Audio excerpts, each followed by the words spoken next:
Hey BookTube, I'm Dave. Welcome to the Vintage Paperback Reader. Today I'd like to talk to you about a vintage sword and sorcery novel called Oron, written by David C. Smith and published in June of 1978 on Zebra Books, with cover artwork by Clyde Caldwell. Oron tells the story of a barbarian warrior from the hills of the north who descends upon the civilized world with the goal of conquest and empire building. If that sounds a little bit familiar, think Conan. You're not wrong at all. The author, David Smith, is definitely a fan of Robert E. Howard, and in fact his first novel, published a year before this, was one that took place in Robert E. Howard's world. Not necessarily Conan, but afterwards he would join up. David Smith would join up with Richard Tierney and write a Bran McMore novel and some Red Sonja novels. So there's definitely a lot of Robert E. Howard going on in this story as well. So what did I like about this book? The book begins with a sort of prologue of a history lesson, essentially, of Oron's world, and it is several pages of very Tolkien-esque, flowery language that really engaged me, anyway, in terms of developing this world, the history, the political forces, the folklore. And another thing that was really interesting for me was that the etymology of the place names, for example, really made sense. It wasn't lazy. Linguistically, they seemed to fit together based on the region of the world they were in. So that was all very interesting for me, and I really was engaged by that part of the story. Another aspect of this story, I mentioned sword and sorcery, is the magic portion, and it is done very well. Magic exists in this world, but it is not so commonplace like in a D&D novel, where just anybody who wants to be a user of magic can do so, and it seems just a common thread of society. That's not the case here. It's rare, and in fact, in some instances, it's frowned upon, or it's not received very welcomingly amongst the culture, depending on which culture you're in. And there also seems to be humans are not necessarily they don't choose to be a sorcerer as a career path. They're sort of forced into it in some situations, and it doesn't really touch. Smith doesn't really touch on who the real sorcerers are. They don't really make an appearance here, but he gives enough clues that they're not necessarily human. But and so another aspect of the use of magic is that it does have consequences. It's not something that somebody can just wave a finger and then a mountain moves, or the plot is resolved just due to some, a quick incantation of a few words. This magic definitely takes a toll on the people who are using it, and so that kind of gave me a little bit more of a, again, a Tolkien-esque feel, Lord of the Rings sort of, where magic is there. It's definitely a part of the fabric, but it is not something that just everybody knows about and everybody does, and that was interesting for me. Now, that's pretty much it when it comes to what I liked about this novel. This was really tough for me to get through. Now, I mentioned the Conan elements, and there's definitely a ton of similarities here. And that's not a bad thing in and of itself. I enjoy Conan novels. Conan, definitely an alpha male, definitely not someone who gets the feels very often. And that's what you get with Oron, the main character here, as well as pretty much everybody else. The dialogue is really difficult. It's very unrealistic, amateurish maybe, and perhaps it has something to do with this being one of David's earliest novels, but it was really tough. A good frame of reference is Forgotten Realms novels, where the characters say some really naive things, do some really naive things, and I don't think that's entirely intentional. I mean, I get it when the character is intentionally naive from an author's point of view, and they develop and they grow and they learn from things. If you've got a warrior of Oron's stature who is still as thick-headed as he is, and the people who are around him, like the primary antagonist is a renegade rogue sort of general in one of the more civilized nations' armies.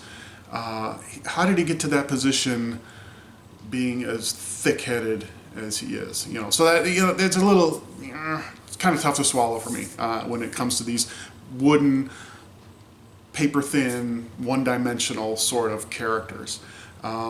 Another thing that is common among this story and Robert E. Howard's, you know, that women, there are women characters, and mostly they are large-breasted and very scantily clad, regardless of the weather or social situation. And that happens here too, although there is one that does rise above the rest. Again, she's still also a little on the naive side. So, and then there's a lot of exposition.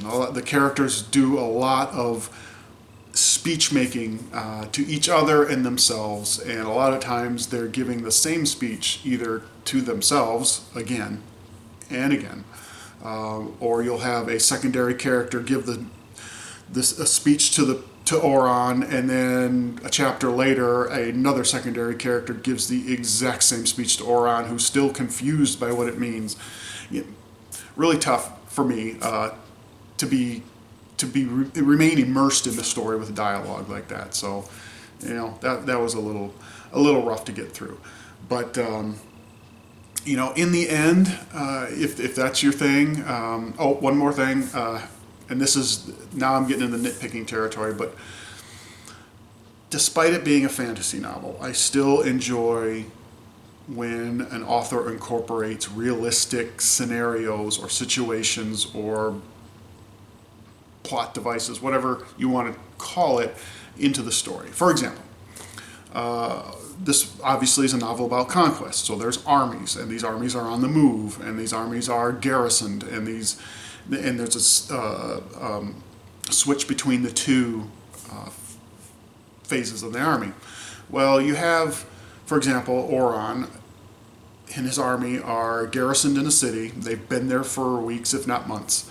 And a rider arrives late at night after plenty of feasting, plenty of drinking, lots of people drunk and passed out and everything else, and informs Oron of a major development with his primary antagonist far to the north in another kingdom. And of course this arouses Oron's bloodlust. He needs to combat this, and so he gathers his secondary characters, his general staff, if you will, about him, and tells them, you know, again, this is late at night, we march at dawn. Okay, I mean, oh yeah, that's really tough. That's really, you know, like you're, ooh, here we go. But think about it, okay? There's this thing called logistics, all right? You've got an army of thousands, many of them mounted,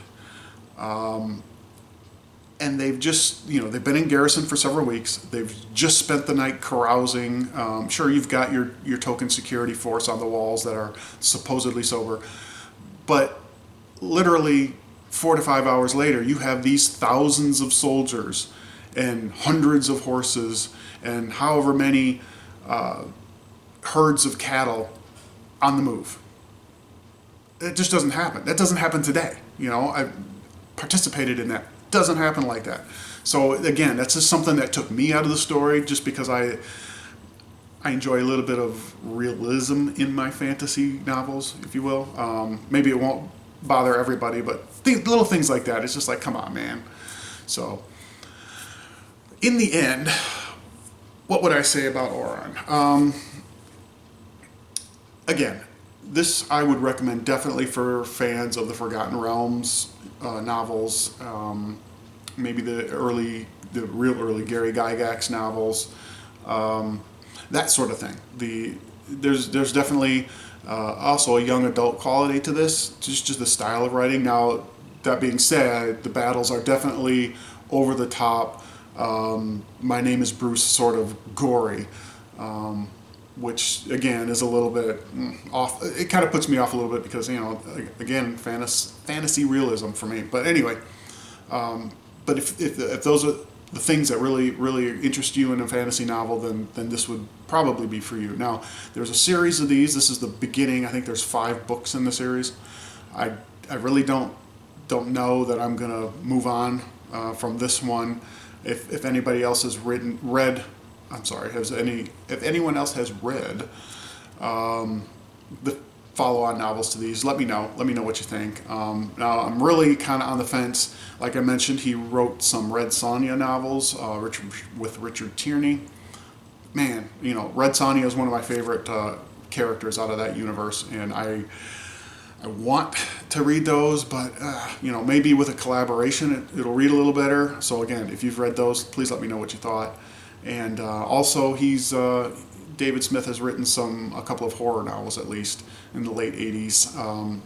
So I'm kind of on the fence on those as well. So if you've come across those, you've read them, if you had any thoughts on them, let me know in the comments, and whether or not I should pursue the more work from Mr. Smith here. So anyway, really appreciate you taking the time to stop by and check into this new channel. Hopefully things will get a little bit more polished later as I get into some more of the more horror genre, more of the sci-fi, and of course more sword and sorcery fantasy novels. So until next time, everybody, keep those pages turning, and I'll see you later. Thanks.